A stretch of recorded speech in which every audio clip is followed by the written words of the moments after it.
Hi friends, welcome to Asha Kannada vlogs. Friends, ಎಲ್ಲರೂ ಹೆಂಗಿದ್ದೀರಾ? ಎಲ್ಲರೂ ಚೆನ್ನಾಗಿದ್ದೀರಾ ಅಂತ ಭಾವಿಸ್ತೀನಿ. ಹಾಗೆ ಸ್ಕೂಲ್ ಶುರುವಾಯಿತು. ಇನ್ನೇನು ಆ್ಯಸ್ ಯೂಶ್ವಲ್ ನೋಡಿದಿರಲ್ಲ, ಮಕ್ಕಳಿಗೆ ಬೇಗ ಟಿಫನ್ನು ಪ್ರಿಪೇರ್ ಮಾಡಬೇಕು, ಅವ್ರಿಗೆ ಲಂಚ್ ಪ್ಯಾಕ್ ಮಾಡಬೇಕು, ಸ್ಕೂಲ್ ರೆಡಿ ಮಾಡಬೇಕು, ಅದೇ ಇರುತ್ತೆ. ಸೊ ಇವತ್ತು ಬುಧವಾರ ಬೆಳಗ್ಗೆನೇ ಲಾಗ್ ಶುರು ಮಾಡಿದ್ದೀನಿ.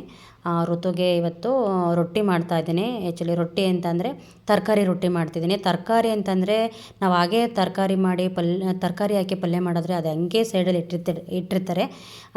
ತಿನ್ನೋದಿಲ್ಲ. ಗ್ರೇವಿ ಅಷ್ಟೇ ತಿಂತಾರೆ, ತರಕಾರಿ ಮುಟ್ಟೋದೇ ಇಲ್ಲ.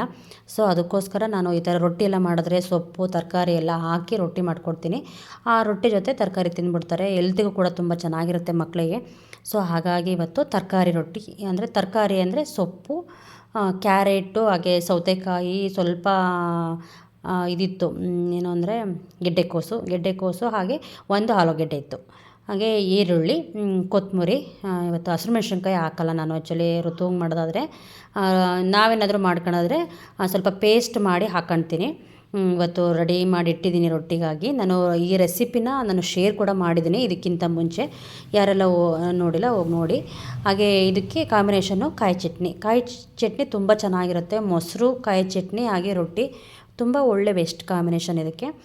ತುಂಬ ಚೆನ್ನಾಗಿದೆ. ಬಿಸಿದಂತೂ ಇದನ್ನು ನೀರಲ್ಲಿ ಇದು ಮಾಡೋ ಹಾಗಿಲ್ಲ, ಎಣ್ಣೆ ಸ್ವಲ್ಪ ಮೇಲ್ಗಡೆ ಹಾಗೆ ಸ್ಪ್ರೆಡ್ ಮಾಡಬೇಕು. ತುಂಬ ಚೆನ್ನಾಗಿರುತ್ತೆ. ನೀಟಾಗಿ ಬೇಯಿಸ್ಕೊಬೇಕು. ಇದನ್ನು ಲೋ ಫ್ಲೇಮಲ್ಲೇ ಇಟ್ಬಿಟ್ಟು ನೀಟಾಗಿ ಚೆನ್ನಾಗಿ ಬೇಯಿಸಿದ್ರೆ ತುಂಬ ಚೆನ್ನಾಗಿರುತ್ತೆ. ಕಾಯಿ ಚಟ್ನಿ ಒಂದೇ ಅಂತಲ್ಲ, ತರಕಾರಿ ಗೊಜ್ಜಿಗೂ ತಿನ್ಬೋದು. ಬಟ್ ತುಂಬ ಚೆನ್ನಾಗಿ ಕಾಂಬಿನೇಷನ್ ಹೊಂದ್ಕೊಳೋದು ಅಂದರೆ ಕಾಯಿ ಚಟ್ನಿಗೆ ತುಂಬ ಚೆನ್ನಾಗಿರುತ್ತೆ. ಕಾಯಿ ಚಟ್ನಿಗೆ ಮಾಡೋದಕ್ಕೂ ತುಂಬ ಈಸಿ, ಹಾಗೆ ತುಂಬ ಚೆನ್ನಾಗೂ ಇರುತ್ತೆ. ಹಾಗೆ ಒಳ್ಳೆ ಹೆಲ್ತಿ ಫುಡ್ಡು ಕೂಡ. ಮಕ್ಕಳು ಸಾಮಾನ್ಯವಾಗಿ ತರಕಾರಿ ಸೊಪ್ಪು ಮುಟ್ಟೋದೇ ಇಲ್ಲ. ಇವರು ಅಂತಲ್ಲ, ಎಲ್ಲ ಮಕ್ಕಳು ಅಷ್ಟೇ. ಆ್ಯಸ್ ಯೂಶ್ವಲ್ ತರಕಾರಿ ಸೊಪ್ಪು ಅಂತಂದರೆ ಮುಖ ತಿರ್ಸ್ತಾರೆ. ಈ ಥರ ಮಾಡಿಕೊಟ್ರೆ ತುಂಬ ಚೆನ್ನಾಗೂ ಇರುತ್ತೆ ತಿನ್ನೋದಕ್ಕೆ, ಹಾಗೆ ಹೆಲ್ತಿಗೂ ಕೂಡ ಒಳ್ಳೆಯದು. ಸೊ ಹಾಗಾಗಿ ಈ ಥರ ಟ್ರೈ ಮಾಡ್ತೀನಿ ನಾನು ಆವಾಗವಾಗ. ಸೊ ನಂದು ಟಿಫನ್ ಆಯಿತು. ಋತು ಇವಾಗ ಎದ್ದಿದ್ದಾನೆ. ಬೂಸ್ಟ್ ಮತ್ತು ಬಿಸ್ಕೆಟ್ ಕೊಟ್ಟಿದ್ದೀನಿ ಅವನಿಗೆ. ಈಗ ಸ್ಕೂಲ್ಗೂ ಕೂಡ ರೆಡಿ ಆಗಿ ಕೂತಿದ್ದಾನೆ. ಟಿಫನ್ ಮಾಡಿ ಕೂತಿದ್ದಾನೆ. ಅವನೇನಾದ್ರು ತಪ್ಪು ಮಾಡಿದ ದಿವಸ ಅವನದು ಸೈಲೆಂಟ್ ಆಗಿಬಿಡುತ್ತೆ ಮಾತು ಎಲ್ಲ. ಯಾಕೆಂದರೆ ಇವಾಗ ನೆನ್ನೆ ಶೂನ ಹರ್ಕೊಂಬಂದಿದ್ದಾನೆ ಕ್ಲಾಸಲ್ಲಿ. ಸೊ ಹಾಗಾಗಿ ಅವನಿಗೆ ಬೈತಾ ಇದ್ದೆ. ಇವಾಗ ಸ್ಟಾರ್ಟಿಂಗ್ ಡೇನೇ ಕ್ಲಾಸಿಗೆ ಹೋಗಿ ಶೂನ ಇಷ್ಟು ಬೇಗ ಕಿತ್ತಾಕೊಂಬಂದಿದೆಯಲ್ಲ ಅಂತೇಳಿ. ಸೊ ಅದಕ್ಕೆ ನಾನು ಮಾಡಿದ್ದೆಲ್ಲ ಯಾರೋ ಬೇರೆಯವ್ರು ಮಾಡಿದ್ದು ಅಂತ ಕಂಪ್ಲೇಂಟ್ ಹೇಳ್ತಾ ಇದ್ದ. ಗೈಸಿಗ ಅವ್ನು ಸ್ಕೂಲಿಗೆ ಕಳಿಸಿದ್ದಾಯಿತು. ಮನೆ ಫುಲ್ಲು ಕ್ಲೀನ್ ಮಾಡಿ, ಪಾತ್ರೆ ಬಟ್ಟೆ ಎಲ್ಲ ವಾಶ್ ಮಾಡಿ, ಈಗ ನಾನು ಕೂಡ ಕ್ವಿಕ್ಕಾಗಿ ರೆಡಿ ಆಗ್ತಾಯಿದ್ದೀನಿ. ಯಾಕಂದರೆ ಲೇಟಾಗಿದೆ. ಅವರು 11 ಗಂಟೆಗೆಲ್ಲ 11:30 ಕೂರಿಸ್ತೀವಿ ಅಂತ ಹೇಳಿದರು. ಸೊ ಎಲ್ಲ ಕೂರಿಸಿ ಮುಗಿದ್ಮೇಲೆ ಹೋಗಬಾರ್ದು ಅಂತ ನಾವು ಸಾಮಾನ್ಯ ಎಲ್ಲ ಫಂಕ್ಷನ್ಗೂ ಅರ್ಧ ಆಗಿರುತ್ತೆ ಆವಾಗಲೇ ಹೋಗೋದು. ಅದಕ್ಕೆ ನಮ್ಮ ಮನೆಯವ್ರು ಕೂಡ ಬೈತಿದ್ರು, ಎಲ್ಲ ಫಂಕ್ಷನ್ ಮುಗ್ದಿರುತ್ತೆ ಆವಾಗ ನೀನು ಹೊರಡ್ತೀಯ ಅಂತ. ಸೊ ಅದಕ್ಕೆ ಕೆಲಸ ಇದ್ದರೂ ಪರವಾಗಿಲ್ಲ ಅಂತ ಬಿಟ್ಬಿಟ್ಟು ಬೇಗ ಹೊರಡ್ತಾ ಇದ್ದೇನೆ. ಯಾಕೆಂದರೆ ಬಂದು ಬೇಕಾದ್ರೆ ಕೆಲಸ ಮಾಡ್ಕೊಳ್ಳೋಣ ಅಂತ. ನಮಗೆ ಎಲ್ಲಾದರೂ ಹೋಗಿ ಬಂದಮೇಲೆ ಕೆಲಸ ಮಾಡೋದಕ್ಕೆ ಮೂಡೇ ಇರಲ್ಲ. ಅದು ಒಂಥರ ಸುಸ್ತು ಅನಿಸ್ತಿರುತ್ತೆ, ತಲೆನೋವು ಆ ಥರ ಏನಾರು ಆಗಿರುತ್ತೆ. ಸೊ ಹಾಗಾಗಿ ನಾನು ಎಲ್ಲೇ ಹೊರಟರು ಬೇಗ ಕೆಲಸ ಮುಗಿಸ್ಕೊಂಡು ಹೋಗೋದಕ್ಕೆ ಇಷ್ಟಪಡ್ತೀನಿ. ನಮ್ಮನೆಯವರು ರೆಡಿಯಾಗಿ ಹೊರಗಡೆ ನಿಂತಿದ್ದಾರೆ, ಆರನ್ ಮಾಡೋದೇ ಆಗೋಗುತ್ತೆ.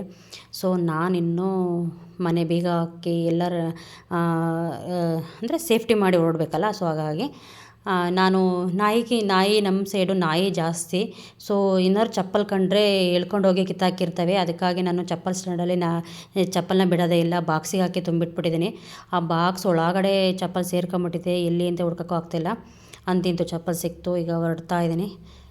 ವೆದರ್ ಮಾತ್ರ ಚೆನ್ನಾಗಿತ್ತು. ತುಂಬ ಬಿಸಿಲು ಇಲ್ಲ, ತುಂಬ ಥಂಡಿ ಅನ್ನೋಂಗೂ ಇಲ್ಲ. ಈಗ ಒಂಥರ ಕೂಲಾಗಿತ್ತು, ಚೆನ್ನಾಗಿತ್ತು. ಸೊ ಗಾಳಿ ತುಂಬ ಚೆನ್ನಾಗಿ ಬೀಸ್ತಾಯಿತ್ತು. ಈ ಥರ ಒಂಥರ ಗಾಳಿ ನಡುವೆ ರೈಡಿಂಗ್ ಹೋಗೋದು ಚೆನ್ನಾಗಿರುತ್ತೆ. ಗಸಿಗ ಹೊರಟ್ವಿ, ಮನೆಯಿಂದ ಹೊರಟೆ. ಈಗ ನಾನು ಕೂಡ ಮಾರ್ಕೆಟ್ಗೆ ಹೋಗಿ ಹಣ್ಣು ಎಲ್ಲ ತೊಗೊಂಡೋಗ್ಬೇಕು. ಅಂದರೆ ತಾಂಬೂಲ ಎಲ್ಲ ತೊಗೊಂಡೋಗ್ಬೇಕಲ್ಲ, ಬರೀ ಕೈಲೆಲ್ಲ ಹೋಗಬಾರ್ದು ಅಂತ ನಾನೇನು ತಿಂಡಿ ಆ ಥರದ್ದೆಲ್ಲ ಏನೂ ಮಾಡ್ಕೊಂಡಿಲ್ಲ. ಕೆಲವರು ಅಂದರೆ ಸೀಮಂತ ಶಾಸ್ತ್ರ ಅಂತಂದರೆ ಕೆಲವರು ಕೈ ಕೊಟ್ಟು ಅಂತ ಮಾಡ್ಕೊತಾರೆ. ಅಂದರೆ ಏನಾದ್ರು ತಿಂಡಿ, ಎಣ್ಣೆ ತಿಂಡಿ ಬೇಯಿಸ್ಕೊಳೋದು ಆ ಥರ ಏನಾದ್ರು ಮಾಡ್ಕೊತಾರೆ. ನಾನು ಆ ಥರದ್ದೆಲ್ಲ ಏನೂ ತೊಗೊಂಡಿಲ್ಲ. ಹಾಗೆ ನಾವು ಸಿಟಿಗೆ ಎಂಟ್ರಿ ಆದ ತಕ್ಷಣ ನಮಗೆ ಮೊದಲು ಸಿಗೋದು ಜಿಂಕ ಸಿದ್ದೇಶ್ವರ ಹ್ಯಾರ್ಚು. ಸೊ ಈಗ ನಾನು ಮಾರ್ಕೆಟಿಗೆ ಹೋಗಿ ಮಾರ್ಕೆಟಲ್ಲಿ ಹಣ್ಣು, ಹೂವು, ವಿಳೆದೆಲೆ ಎಲ್ಲ ತೊಗೊಂಡು ಬಂದೆ. ಇನ್ನೇನು ಈ ಫಂಕ್ಷನ್ ನಡೆಯೋ ಜಾಗಕ್ಕೆ ಬಂದಿದ್ದೀವಿ. ಇನ್ನೂ ಕೂರಿಸಿಲ್ಲ, ಕೂರ್ಸೋಕ್ಕೆ ಸಮಯ ಇದೆ ಅಂತೇಳಿ ಅಂತ ಇದ್ದರು. ಅಂದರೆ 11:30 ಕೂರಿಸ್ಬೇಕು ಅಂತ. ನಾವು ಕರೆಕ್ಟಾಗಿ ಎಕ್ಸಾಕ್ಟ್ 11:10 ನಾವು ಬಂದ್ವಿ.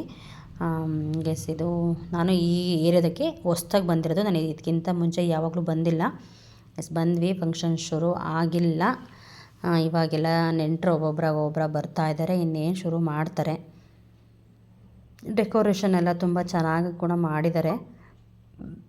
ಸಿಂಪಲ್ಲಾಗಿದ್ರು ತುಂಬ ಚೆನ್ನಾಗಿ. ಹಾಗೆ ಇವಾಗೆಲ್ಲ ರೆಡಿ ಮಾಡ್ತಾ ಇದ್ದಾರೆ. ಈಗ ಹುಡುಗಿದು ಅಂತಂದರೆ ತಾಯಿದು ಫೋಟೋಸ್ ಎಲ್ಲ ತೆಗಿತಾ ಇದ್ದಾರೆ. ನಾವು ಕೂಡ ಬಂದ್ವಿ.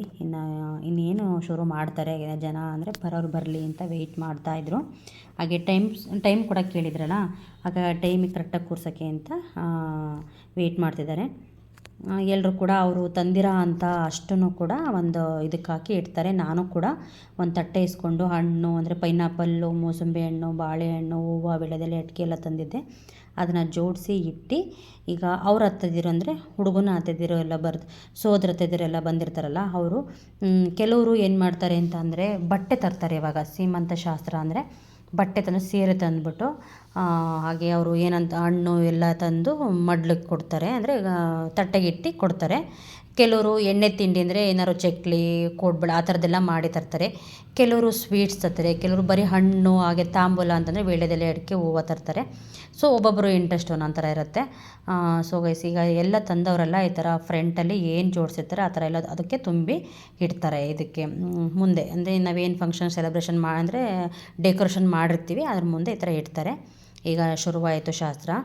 ಅಂದರೆ ಈಗ ದೀಪ ಹಚ್ತಾ ಇದ್ದಾಳೆ ಹುಡುಗಿ, ಅಂದರೆ ತಾಯಿ ಸೀರೆ ಹಾಕಿರೋ ಸೀರೆ ಕೂಡ ತುಂಬ ಚೆನ್ನಾಗಿತ್ತು. ಡೆಕೋರೇಷನು ತುಂಬ ಚೆನ್ನಾಗಿತ್ತು. ಗೈಸ್, ಇದೊಂಥರ ಮೆಮೊರಿ. ಯಾಕಂದರೆ ನಾವು ಈ ಥರ ಫಂಕ್ಷನ್ ಎಲ್ಲ ಆದಮೇಲೆ, ನಮ್ಮ ಮಕ್ಕಳು ದೊಡ್ಡವರಾದಮೇಲೆ ನಾವು ತೋರಿಸ್ಬೋದು, ಈ ಥರ ಫಂಕ್ಷನ್ ಆಗಿತ್ತು, ಈ ಥರ ಇದ್ದೆ ನಾನು ಅಂತ ಎಲ್ಲ ಒಂಥರ ಮೆಮೊರೀಸು. ನಿಜವಾಗ್ಲೂ ದೇವರು ನಮಗೆ ಇದೊಂಥರ ಕೊಟ್ಟಿರೋ ಅಂಥ ಅದ್ಭುತವಾದ ವರ ಅಂತಲೇ ಹೇಳ್ಬೋದು. ಯಾಕಂದರೆ ತಾಯ್ತನದು ನಿಜವಾಗ್ಲೂ ಪ್ರಪಂಚದಲ್ಲಿ ಸಿಗದಿರೋ ಅಂಥ ಒಂದು ಖುಷಿ, ಹಾಗೆ ವರ. ಗೈಸ್, ಇವಾಗ ಹುಡುಗಿ ಕೂಡ ಚೇರಿಗೆ ನಮಸ್ಕಾರ ಮಾಡಿಕೊಂಡು ಕೂರ್ತಾ ಇದ್ದಾಳೆ. ಹುಡುಗಿ ತುಂಬ ಚೆನ್ನಾಗಿ ಕಾಣಿಸ್ತಿದ್ಲು. ಒಂಥರ ಕೆಲವ್ರಿಗೆ ಫೇಸು ಬದಲಾವಣೆ ಹೊಂದುತ್ತೆ. ಇವಳು ಫೇಸ್ ಹೆಂಗಿತ್ತು ಹಾಗೇ ಇದೆ. ನನಗೆ ಅನಿಸೋ ಮಟ್ಟಿಗೆ ಹೆಣ್ಮಗು ಆಗುತ್ತೆ ಅಂತ ನಾನು ಅಂದ್ಕೊಳ್ತಾ ಇದ್ದೆ. ಹಾಗೆ ಮಾತಾಡ್ತಾ ಇದ್ವಿ ನಾವು ಕೂಡ. ಕೆಲವ್ರಿಗೆ ಮುಖ ಸ್ವಲ್ಪ ಬದಲಾವಣೆ ಹೊಂದಿದ್ರೆ ಗಂಡು ಮಗು ಆಗುತ್ತೆ, ಫೇಸು ಬದಲಾವಣೆ ಹೊಂದಿಲ್ಲ ಅಂದರೆ ಹೆಣ್ಮಗು ಆಗುತ್ತೆ ಅಂತ ಹೇಳ್ತಾರಲ್ವ. ಸೊ ಹಾಗಾಗಿ ನಾನು ಹಂಗೆ ಅಂದ್ಕೊಂಡೆ. ಈಗ ಒಬ್ಬರಾಗಿ ಬಂದು ಶಾಸ್ತ್ರ ಮಾಡ್ತಾರೆ. ಫಸ್ಟು ಒಂದು 5 ಜನ ಶಾಸ್ತ್ರ ಮಾಡ್ತಾರೆ. ಅಂದರೆ ಹಣೆಗಿಟ್ಟು ಅಕ್ಷತೆಗಳು ಹಾಕಿ, ಬಳೆ ತುಡಿಸಿ, ಹೂವು ಮುಡಿಸಿ, ಫಸ್ಟು 5 ಥರ ತಟ್ಟೆ, ಹಾಗೆ ಇನ್ನೊಂದೊಬ್ಬರು 3 ಥರ ತಟ್ಟೆ, ಇನ್ನೊಂದೊಬ್ಬರು ಜಾಸ್ತಿ ತಟ್ಟೆಗಳಿದ್ದರೆ 9 ಥರ ತಟ್ಟೆವರೆಗೂ ಮುಟ್ಟಿಸಿ ಶಾಸ್ತ್ರ ಮಾಡಿ ಸಿಹಿ ತಿನ್ನಿಸ್ತಾರೆ. ಹಾಗೆ ಕಡಲೆ ಹಾಕ್ತಾರೆ. ನಮ್ಮ ಸೈಡು ಕಡಲೆ ಹಾಕೋದು, ಅಕ್ಕಿ ಹಾಕಲ್ಲ ನಾವು, ಕಡಲೆನೇ ಹಾಕೋದು. ಈಗ ಒಬ್ಬರಾಗೆಲ್ಲ ಬಂದು ಅವ್ರ ಕಡೆಯರಾಗಿರ್ಬೋದು, ಇವ್ರ ಕಡೆಯರಾಗಿರ್ಬೋದು, ಎಲ್ಲರೂ ಬಂದು ಶಾಸ್ತ್ರ ಮಾಡ್ತಾ ಇದ್ದಾರೆ. ನಿಜವಾಗ್ಲೂ ಗೈಸ್, ನಾನು ನನ್ನ ಒಂದು ಜೀವನದಲ್ಲಿ ಯಾವ್ದಾದ್ರು ಒಂದು ಬೆಸ್ಟ್ ಮೂಮೆಂಟು ನನಗಿದೆ ಅಂದರೆ ನನ್ನ ಪ್ರೆಗ್ನೆನ್ಸಿ ಟೈಮ್ ಅಂತಲೇ ಹೇಳ್ಕೊಳ್ತೀನಿ. ಯಾಕಂದರೆ ತಾಯ್ತನ ಅನ್ನೋದು ನಿಜವಾಗ್ಲೂ ಒಂಥರ ಎಂಥ ಫೀಲ್ ಅಂತಂದರೆ, ಡೇ 1 ಅಂದರೆ ನಾವು ಪ್ರೆಗ್ನೆನ್ಸಿ ಅಂತ ಗೊತ್ತಾದಂಗೆ ಹಿಡ್ದವ್ರಿಗೂ ಕೊನೆ ಸ್ಟೇಜ್ವರೆಗೂ ಅದೊಂಥರ ಸುಂದರವಾದ ಕ್ಷಣ. ನಾನು ಕೂಡ ಈಗ ಶಾಸ್ತ್ರ ಮಾಡ್ತಾ ಇದ್ದೀನಿ. ಗೈಸ್, ನೋಡ್ತಾ ಇದ್ದೀರಲ್ಲ, ನಾನು ಕೂಡ ಎಲ್ಲ ತಾಂಬೂಲೆಲ್ಲ ತೊಗೊಂಡೋಗಿದ್ದೆ. ಈಗ ಹಣೆಗಿಟ್ಟು ಶಾಸ್ತ್ರ ಮಾಡಿ ನಾನು ಕೂಡ ಬರ್ತೀನಿ. ನನಗೆ ತುಂಬ ಖುಷಿ. ಇದೊಂದು ಒಂದು ಸ್ಥಾನ ಇದೆಯಲ್ಲ, ನಂಗೆ ಭಾಳಷ್ಟು ಖುಷಿ. ನಾನು ಯಾವಾಗಲೂ ಮೆಮೊರೀಸ್ನ ನೆನಪು ಮಾಡ್ಕೊತಾನೆ ಇರ್ತೀನಿ, ನನ್ನ ಒಂದು ಮೆಮೊರೀಸ್ನ. ಈಗ ಹುಡುಗನ್ನ ತಾಯಿ ತಂದೆ ಶಾಸ್ತ್ರ ಮಾಡ್ತಾಯಿದ್ದಾರೆ. ಈಗ ಅವ್ರಿಗೊಂದು ಖುಷಿ ಇರುತ್ತೆ, ನಾನು ಅಜ್ಜಿ ಆಗ್ತಿದ್ದೀನಿ, ಹಾಗೆ ತಾಯಿ ಆಗಿರೋಳು ನಾನು ತಾಯಿ ಆಗ್ತಿದ್ದೀನಿ, ತಂದೆ ಆಗೋನು ನಾನು ತಂದೆ ಆಗ್ತಿದ್ದೀನಿ. ಒಂಥರ ಮೆಮೊರೀಸ್ ಅಲ್ವಾ. ನಮ್ಮನೆಗೆ ಒಂದು ಹೊಸ ಅಡಿಷನ್, ಒಂದು ಮಗು ಗಂಡಾಗಿರ್ಬೋದು ಹೆಣ್ಣಾಗಿರ್ಬೋದು, ಒಂದು ಮಗು ಹೊಸ ಅಡಿಷನ್ ಆಗ್ತಿದೆ. ಅದ್ರ ಪುಟ್ಟ ಹೆಜ್ಜೆ, ತೊದಲು ಮಾತು ಒಂಥರ ಅಮೇಝಿಂಗ್. ಅದೊಂದು ಮರೆಯೋಕ್ಕಾಗೋದೇ ಇಲ್ಲ. ಅಂಥ ಒಂಥರ ಈ ದೇವ್ರು ಕೊಟ್ಟ ವರ ಅಂತಲೇ ಹೆಚ್ಚು ಅಂತಲೇ ಹೇಳ್ಬೋದು. ಸೊ ನನಗಂತೂ ಭಾಳಷ್ಟು ಖುಷಿ ಇದರದ್ದೆಲ್ಲ ನೆನೆಸ್ಕೊಂಡ್ರೆ. ಈಗ ಹುಡುಗ ಅಂದರೆ ಗಂಡ ಶಾಸ್ತ್ರ ಮಾಡ್ತಾ ಇರೋದು. ಸೊ ಒಳ್ಳೆಯದಾಗಲಿ, ಒಂದೊಳ್ಳೆ ಮಗು ಹುಟ್ಟಲಿ, ಆರೋಗ್ಯವಾದ ಮಗು ಹುಟ್ಟಲಿ ಅಂತ ನಾವು ಕೂಡ ಬ್ಲೆಸ್ಸಿಂಗ್ ಮಾಡೋಣ. ಸೊ ಗೈಸ್, ಈಗ ಸಿಂಗಲ್ ಆಗಿತ್ತು ಹುಡುಗಿ, ಹಾಗಾಗಿ ನಾನು ಫೋಟೋ ಹಿಂಗೆ ವೀಡಿಯೋಸ್ ಮಾಡ್ತಾ ಇದ್ದೆ. ತುಂಬ ಚೆನ್ನಾಗಿ ಕಾಣಿಸ್ತಿತ್ತು. ಹಾಗೆ ಹುಡುಗಿಯ ಅತ್ತಿಗೆ, ಹುಡುಗನ ಅಕ್ಕ ಮತ್ತು ಭಾವ ಈಗ ಶಾಸ್ತ್ರ ಮಾಡ್ತಾ ಇರೋದು. ಇವ್ರಿಗೂ ಈಗ ಇತ್ತೀಚೆಗಷ್ಟೇ ಮಗು ಆಗಿದೆ, ಒಂದು 5 ಮಂತ್ ಬೇಬಿ ಇದೆ. ನಾನು ಇವರ ಒಂದು ಸೀಮಂತ ಶಾಸ್ತ್ರದ ವೀಡಿಯೋನೂ ಕೂಡ ನಾನು ಶೇರ್ ಮಾಡಿದ್ದೀನಿ. ತುಂಬ ಚೆನ್ನಾಗಿತ್ತು, ತುಂಬ ಚೆನ್ನಾಗಿ ಡೆಕೋರೇಷನ್ ಮಾಡಿದ್ದಾರೆ. ಒಂಥರ ಈ ಎಲ್ಲ ಸ್ವೀಟ್ಸ್ ಆಗಿರ್ಬೋದು, ಎಣ್ಣೆ ತಿಂಡಿಗಳಾಗಿರ್ಬೋದು, ಫ್ರೂಟ್ಸ್ ಆಗಿರ್ಬೋದು ಎಲ್ಲ ಪ್ಯಾಕಿಂಗ್ ಮಾಡಿ ಇಡೋದಕ್ಕೆ ಸ್ಟ್ಯಾಂಡ್ ಆಗಿರ್ಬೋದು ತುಂಬಾ ಚೆನ್ನಾಗಿದೆ. ಒಂಥರ ಯುನಿಕ್ ಡಿಸೈನಲ್ಲಿ, ಅಂದರೆ ಹೊಸ್ದಾಗಿ ಎಲ್ಲ ಇಟ್ಟು ಮಾಡಿರೋ ಥರನೇ ಇದೆ. ತುಂಬ ಚೆನ್ನಾಗಿದೆ. ಈಗ ಫೈನಲಿಯಾಗೆಲ್ಲ ಶಾಸ್ತ್ರ ಎಲ್ಲ ಮಾಡಿದ್ದಾಯಿತು. ಮಾಡೋ ಅಂಥವ್ರು ಮಾಡ್ತಾರೆ. ಇವಾಗ ಆರತಿ ಮಾಡಿ ಮುಗಿಸಿದ್ರು. ಈಗ ಬರೋ ಅಂಥವ್ರೆಲ್ಲ ಬಂದು ಶಾಸ್ತ್ರಗಳು ಮಾಡ್ಕೊತಾರೆ. ಗೈಸ್, ಈಗ ನಾವು ಕೂಡ ಊಟ ಮುಗಿಸಿ ಊಟದಿಂದ ಬಂದು ತಾಂಬೂಲ ಹಾಕೊತಾ ಇದ್ದೀವಿ. ನಾನು ಕೂಡ ಇವತ್ತು ಎಲೆ ಮತ್ತು ಸಕ್ಕರೆ ಹಾಕೊಂಡೆ. ನಾನು ಸುಣ್ಣ ಅಡಿಕೆ ಆ ಥರದ್ದೆಲ್ಲ ಹಾಕಲ್ಲ. ಊಟ ಮಾಡಿರ್ತೀವಲ್ಲ, ಸೊ ಡೈಜೆಷನ್ ಆಗಲಿ ಅಂತ ನಾವು ಊಟ ಮಾಡಿದ್ದಿಂದನೇ ಬಿಸಿನೀರು ಕುಡಿದು ಅಭ್ಯಾಸ ಇಟ್ಕೊಂಡಿದ್ದೀವಿ. ಸೊ ಇವತ್ತು ಬಿಸಿನೀರಿಲ್ಲ ಅನ್ನೋದಕ್ಕೋಸ್ಕರ ಸ್ವಲ್ಪ ಎಲೆ ಹಾಕ್ಕೊಂಡಿದ್ದೀನಿ, ಡೈಜೆಷನ್ ಆಗುತ್ತೆ ಅಂತ. ಗೆಸ್ ಫಂಕ್ಷನ್ ಅದು ತುಂಬಾ ಚೆನ್ನಾಗಾಯಿತು ಫ್ರೆಂಡ್ಸ್. ನಮ್ಮ ಕಡೆ ಶಾಸ್ತ್ರ ಈ ಥರ ಇರುತ್ತೆ. ನಿಮ್ಮ ಕಡೆ ಅಂದರೆ ನನ್ನ ಫಾಲೋವರ್ಸ್ ಇದ್ದೀರಾ, ಯಾರು ನನ್ನ ವೀಡಿಯೋ ನೋಡ್ತಿದ್ದೀರಾ, ನಿಮ್ಮ ಕಡೆ ಎಲ್ಲ ಯಾವ ಥರ ಇರುತ್ತೆ ಶಾಸ್ತ್ರಗಳು ಅಂತ ನನಗೆ ಕಮೆಂಟ್ ಮೂಲಕ ತಿಳಿಸಿ. ನಾವಂತೂ ಇದೇ ಥರ ಮಾಡೋದು. ಈಗ ಸಮಯ ಕೇಳ್ತಾರೆ ಹುಡುಗಿ ಕರ್ಕೊಂಡು ಹೋಗಲಿಕ್ಕೆ ಅಂತ. ಆ ಸಮಯದ ಒಳಗಡೆ ಮನೆ ಬಿಡಿಸಿ ಹೊರಗಡೆ ಕಳಿಸ್ತಾರೆ. ಆ ಸಮಯದ ಒಳಗಡೆ ನಾವು ಕರೆಕ್ಟಾಗಿ ಶಾಸ್ತ್ರಗಳನ್ನ ಮಾಡಬೇಕು. ಹಾಗೆ ಮನೆ ಬಿಡಿಸೋದಾಗಲಿ ಯಾವುದೇ ಒಂದಾದರೂ ಅಷ್ಟೇ ಶಾಸ್ತ್ರ ಪ್ರಕಾರ ಏನಿರುತ್ತೆ ಅದೇ ಥರ ಮಾಡಬೇಕು. ನಮ್ಮಲ್ಲಿ ಈ ಥರ ಇರುತ್ತೆ ಶಾಸ್ತ್ರಗಳೆಲ್ಲ. ಈಗ ನಾನು ಕೂಡ ಈ ವಿಡಿಯೋನ ಎಂಡ್ ಮಾಡ್ತಾಯಿದ್ದೀನಿ. ಯಾರಿಗೆಲ್ಲ ಈ ವಿಡಿಯೋ ಇಷ್ಟ ಆಯಿತು ಪ್ಲೀಸ್ ಲೈಕ್ ಮಾಡಿ, ಶೇರ್ ಮಾಡಿ, ಕಮೆಂಟ್ ಮಾಡಿ, ಹಾಗೆ ಕೊನೆವರೆಗೂ ವಾಚ್ ಮಾಡಿ. ನಿಮ್ಮ ಒಂದು ಕಮೆಂಟ್ಗೋಸ್ಕರ ನಾನು ಕೂಡ ವೆಯ್ಟ್ ಮಾಡ್ತಿರ್ತೀನಿ. ಈ ಸೀಮಂತ ಶಾಸ್ತ್ರ ಹೇಗಿತ್ತು ಅಂತ ನನಗೂ ಕೂಡ ಕಮೆಂಟ್ ಮೂಲಕ ತಿಳಿಸಿ. Thank you.